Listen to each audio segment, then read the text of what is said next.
तो आज relation and function का लेक्चर नंबर 7 देखते हैं। तो इसमें पहले देखते हैं तस्तमक फलन। आई थिंक आप लोग को मैं ये बता चुका था पहले, आइडेंटिटी फंक्शन पहले लेक्चर में बताया था। तो देखो क्या है, यदि फलन f such that a to a इस प्रकार है कि समुच्चय a के प्रत्येक अवयव स्वयं का प्रतिबिंब है, तो फलन f का तस्तमक फलन कहते हैं। फलन f का तस्तमक फलन कहते हैं। इसे ia से रिप्रेजेंट करते हैं। देखो यही है कि f such that a to a तस्तमक फलन होगा यदि fx इक्वल टू x ना, जैसे मैं बताया था ना आप लोग को a1 इक्वल टू है ना a2 मीन्स देखो a का a से रिलेशन b का b से c का c से ना, एक दूसरे से ही संबंध है इनका ना, किसी फंक्शन से। चलो देखो किसी रिलेशन से। विशेष क्या है, कुछ इसमें नोट है। नोट क्या है कि तस्तमक फलन या आइडेंटिटी फंक्शन सदैव एकेकी एवं अक्षादक होता है। एकेकी भी होगा और अक्षादक भी होगा। अगर वो तस्तमक है तो एकेकी भी होगा और अक्षादक भी होगा। ठीक है, चलो आगे देखते हैं अचर फलन। यहां से ध्यान देना आप लोग कि अचर फलन क्या होता है। Constant function. यदि फलन f such that a to b इस प्रकार है ना कि फलन के प्रांत a ना, फलन के प्रांत देखो इधर है, फलन का प्रांत a, ये देखो इधर मैं जो नीचे एग्जांपल लिखा, प्रांत a के प्रत्येक अवयव, a के प्रत्येक अवयव जो प्रांत है इसका प्रत्येक अवयव का सह प्रांत b में, सह प्रांत b का सह प्रांत होगा, b क्या होगा सह प्रांत होगा, सह प्रांत b में एक ही अवयव प्रतिबिंब है। मतलब सबका एक का जो अवयव था, सबका प्रांत का, सभी प्रांत का जो है इमेज है, प्रतिबिंब है, वो परिसर के बी से ही है। मतलब बी के एक ही अवयव से है। ठीक है, तो उसको क्या बोलेंगे, तो फलन को अचर फलन कहते हैं। सबका संबंध ए के बी के बस एक ही अवयव से हो तो उसको बोलेंगे अचर फलन। यही है यदि f such that a to b के लिए for every value of x belongs to a fx equal to c। यही देखो कि यहाँ पे देखो f equal to F B equal to F C equal to F D equal to 1, सबका relation एक ही से है, अतः f अचर फलन। ठीक है, अचर फलन की कुछ विशेष बातें हैं जो नोट करके आप लोग देख लो कि अचर फलन का परिसर सदैव एकल समुच्चय होता है। देख लो अचर फलन है, एक ही से संबंधित है, उसका जो उसका परिसर होगा, जो रेंज होगा वो क्या होगा, एकल ही होगा। देखो एक ही एलिमेंट आ रहा है ना, तो उसको क्या बोलेंगे, एकल समुच्चय। अचर फलन एकेकी, बहुएक, आच्छादक अथवा अंतःक्षेपी हो सकता है। एकेकी भी हो सकता है, बहुएक भी हो सकता है, आच्छादक भी और अंतःक्षेपी भी हो सकता है। तो ये ध्यान रखना आपको। ठीक है, तो वो ऑब्जेक्टिव में क्वेश्चन आ सकता है आपका ना कि ये किस तरह का फलन होगा ना, कि आपका अचर फलन किस किस तरह का फलन हो सकता है। चलो व्युत्क्रमणीय फलन देखते हैं। Invertible function. फलन f such that x to y व्युत्क्रमणीय फलन कहलाता है यदि फलन g such that y to x, देखो g such that y to x इस प्रकार है कि GOF इक्वल टू IX तथा FOG इक्वल टू IY। देखो यहाँ IX तो यहाँ IY, देखो GOF था तो IX था, तथा FOG इक्वल टू IY है। यहाँ G को फलन f का प्रतिलोम फलन कहते हैं। ठीक है, उल्टा बोल सकते हैं, f को g को बोले या g को f को बोले तो प्रतिलोम फलन कहते हैं। इसे f इनवर्स से व्यक्त करते हैं। ठीक है, ध्यान रखो f इनवर्स क्या है, प्रतिलोम फलन, व्युत्क्रमणीय फलन, इन्वर्टिबल फंक्शन। चलो यदि fx इक्वल टू, अगर ये ऐसा है तो fx इक्वल टू y है, तो उसको हम लिख सकते हैं f inverse y equal to x। ये ध्यान रखना, इसका बहुत काम आएगा, इसका बहुत यूज है। f inverse y equal to x, इसको इस तरह से लिख सकते हैं व्युत्क्रमणीय फॉर्मूला। तो f inverse equal to g लिख सकते हैं, g inverse equal to f लिख सकते हैं, एक दूसरे को उल्टा। ठीक है, या इनवर्स। ठीक है, व्युत्क्रमणीय फलन के कुछ गुण हैं, ऐसे 6 गुण हैं, तो पहले आज देख लेते हैं कुछ।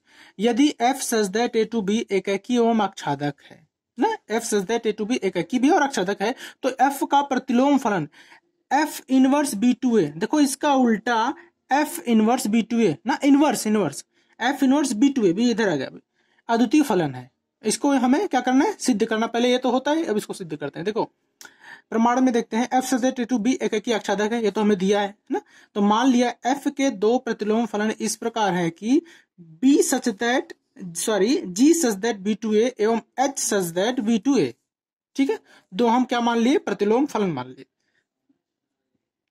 तो आगे for every value of y belongs to b such that gy equal to x1, और for every value of y belongs to b hy equal to x2। इसको x1 मान लो पूरे को, इसको x2 मान लो।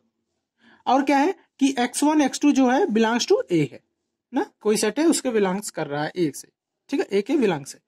तो और जी वाई इक्वल टू, देखो यहां से जी वाई इक्वल टू x1, ठीक है। और देखो इसी को जी वाई को क्या लिख सकते हैं, देखो इधर एफ एक्स वन, क्योंकि जी इक्वल टू एफ इनवर्स है, जी इक्वल टू एफ इनवर्स है, तो इसको क्या लिख सकते हैं, इसको एफ एक्स लिख सकते हैं। अरे यहां से क्योंकि जी इक्वल टू एफ इनवर्स है तो इसको क्या एफ एक्स लिख सकते हैं ना भाई। एफ इनवर्स वाई लिखो, इसको F inverse Y equal to X लिखो, या F X equal to F X one equal to Y लिख दो, ठीक है ना, इस तरह से, ठीक है। F inverse F X one equal to Y हो गया। और दूसरा क्या, देखो यहां से ना, कहां गया, यहां से ना, H H G equal to X two, और इसको देखो इसी तरह से H equal to F inverse है, H equal to F inverse, तो इसी तरह से क्या लगेगा, F inverse Y equal to X two या F X two equal to Y, हो सकता है ना, ये हो गया। तो आगे देखो F X one equal to F X two या X one equal to X two, क्योंकि एफ क्या है, एक ही है, हमें पता ही है पहले एफ क्या है, तो X one equal to X two. अतः for every value of Y belongs to B के लिए G Y equal to H Y, G Y equal to H Y हो गया ना, अर्थात जी इक्वल टू एच। इसलिए सिद्ध हुआ कि एफ इनवर्स वन व एफ इनवर्स बी टू ए क्या है, अद्वितीय है, ठीक है। तो ये हमें प्रूफ करना था। चलो आगे चलते हैं।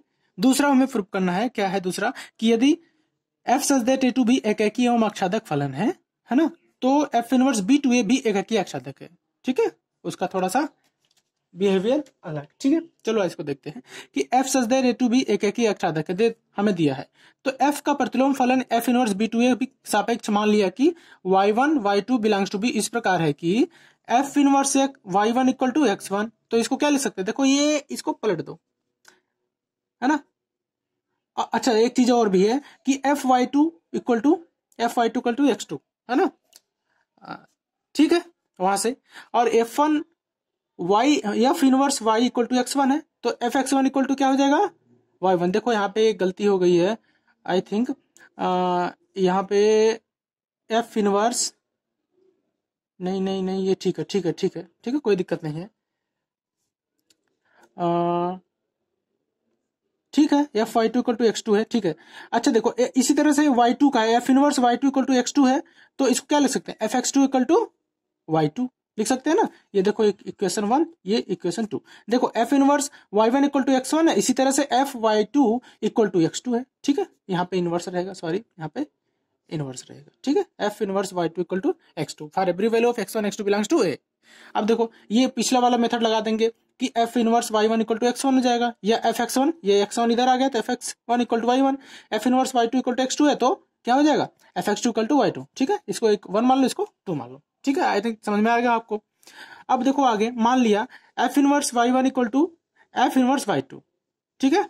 अच्छा इसी तरह से देखो एक्स वन एक्स टू है ना, यही देखो ये दोनों बराबर क्या है, एक्स वन एक्स टू के, इधर ऊपर देखो ये X one equal to X two या F X one equal to F X two, क्योंकि क्या है एफ एक की है। तो Y one equal to Y two हो गया किससे, वन और टू से, इससे सिद्ध होता है कि एफ इनवर्स बी टू क्या है, एक की है, ये सिद्ध हो गया। आगे चलो कि मान लिया समुच्चय ए का स्वेच्छ अवयव एक्स है ना, स्वेच्छ अवयव क्या है, एक्स है, तो X belongs to A equals Y belongs to B इस प्रकार है कि F X equal to Y, क्योंकि क्या एफ एक फलन है, ठीक है भाई। X belongs to A two Y belongs to B इस प्रकार है कि F X equal to Y, क्योंकि क्या भाई एफ एक फलन है।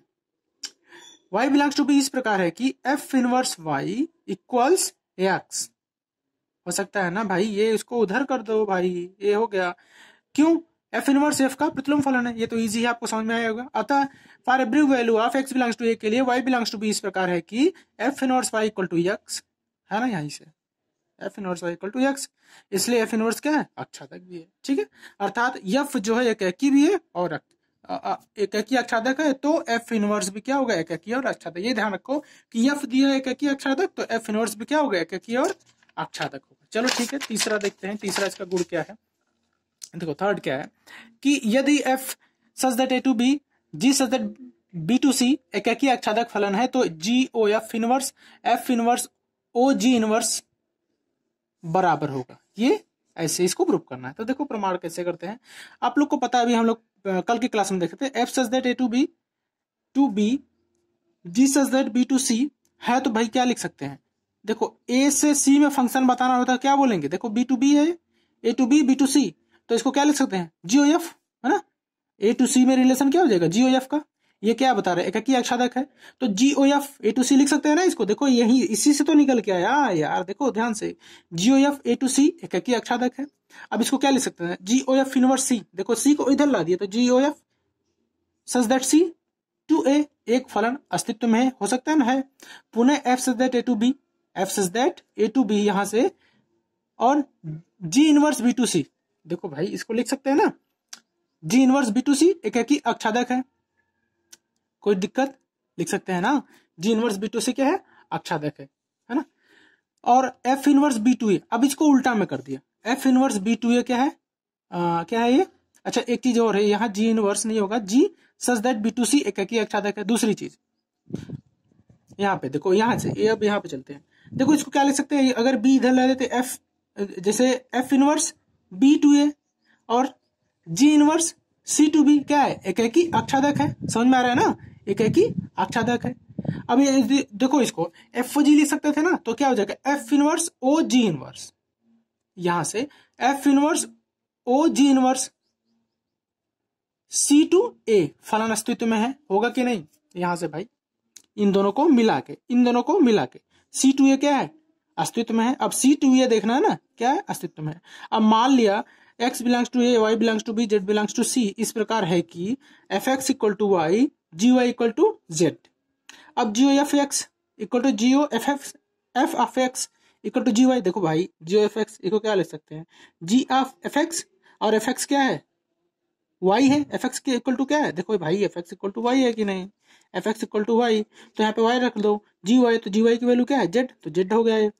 इसी तरह से क्या लिख सकते हैं, GOF inverse z equal to x, हो सकता है ना, इसको इधर से लिख दो, ये इसको कर दो, ये हो गया x, इसको उल्टा कर दो बस, ठीक है। ये क्वेश्चन नंबर 1 हो गया। तो fx इक्वल टू y या f inverse y equal to x हो गया, और gy इक्वल टू z है तो g inverse z equal to y हो गया, है ना, ठीक है, इनवर्स फंक्शन लगा दिए।